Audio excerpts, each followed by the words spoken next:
Did you know that a third of LGBTQ+ residents felt that their neighbourhood was not a safe place to live as an LGBTQ+ person?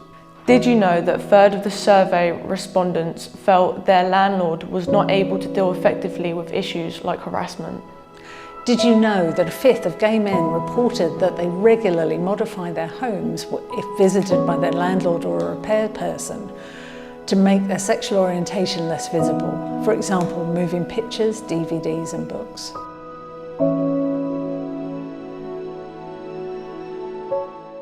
We recognise that it's often quite hard for people to express their sexuality in our environments unless you're in a psychologically safe environment where it's okay to be your true self. Quite often people will remain hidden. So we sent out our EDI survey anonymously. We'd done a lot of work last year to really build awareness around what we were doing from an EDI perspective.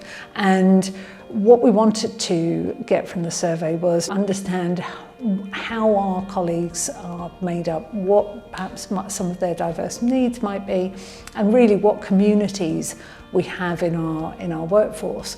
Freddie Group is our EDI group, and it was set up to really engage colleagues who have an interest in equality and diversity and inclusion, or people with protected characteristics. We were able to have a conversation about someone who's prepared to become our LGBTQ+ ambassador and take that role on to really have more visibility in the organisation. I'm Jonny Aldis and I am the LGBTQ+ ambassador for Orwell Housing Association, and I suppose my role is to be a visible presence for the people in my community and allies of my community, like one of those blankets that you put out in a park, you know?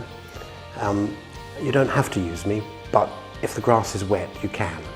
A kind of person to come to if you want to discuss anything to do with LGBTQ+, but also a person you don't ever have to interact with, but just that you know they're there. Hi, I'm TJ. I've been living at Christchurch House for about a month now. I was originally living with my parents, but me and my dad didn't really get along. We were like arguing all the time.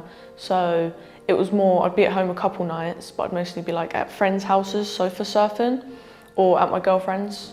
And then it just sort of got that space between me and Dad. And then we realised it was just getting to a point where I just couldn't really stay at home too much because it was just always issues.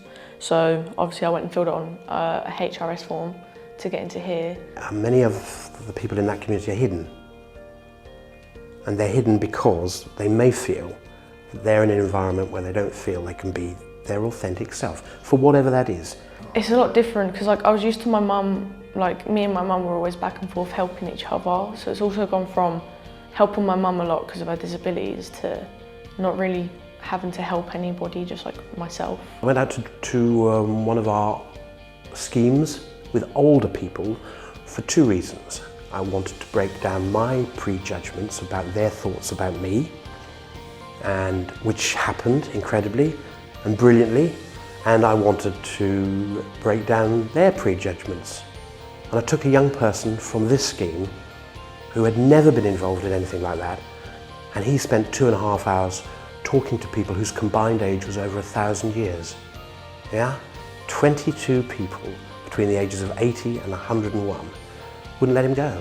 My college tutor had come up to me and asked if I wanted to be involved in this this group where we go to these different events to try and help improve things for the younger generation and make a difference. And she was asking if I wanted to join in because I was very open about being trans and as well as mental health. So I took that up straight away. I felt very relieved but proud because I didn't think I was going to get up on that stage because my anxiety levels were very high. I feel like the main thing I'd want to achieve is being able to get up on some more stages and spread more awareness so that people in this generation don't have to worry about going out and people not understanding them or people mistreating them because they don't actually understand them, you know. I just want to be able to help with making that better and more known.